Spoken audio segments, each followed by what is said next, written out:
choga wel dok mura jaga sungnat ke tuk jang nyal katel hanuk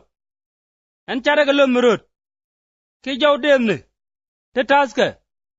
kamata ga lwango ga kangaje te dial te chwanga nat kata ga ngai ngwane dial kata ga ngaske lew mede wuni pam gonne kien kaduno tel hanuk an bang meda ka nyin ga dial ga pin ka to poinda ko ba wang ka tel hanuk tel mi je ga sin nuk apel pin ka goy nuk tel je tiel ki ngwen ke lyagaro ka che jwang jwang ka che reng nuk chana ba kuga ka chara garo chamala ngwanga ka chana ngwen nuk chiloide tet ka mijek duno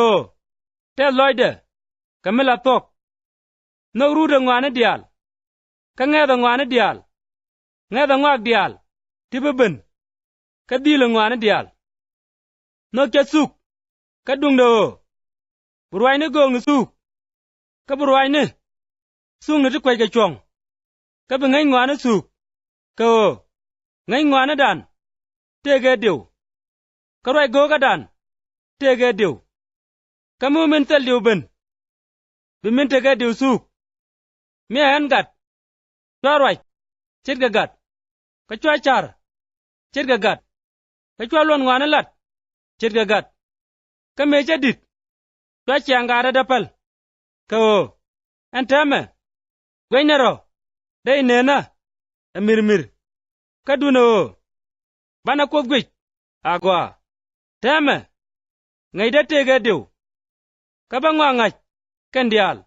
chit ga me ja ngaje kos kan tame titi dang diok tege sin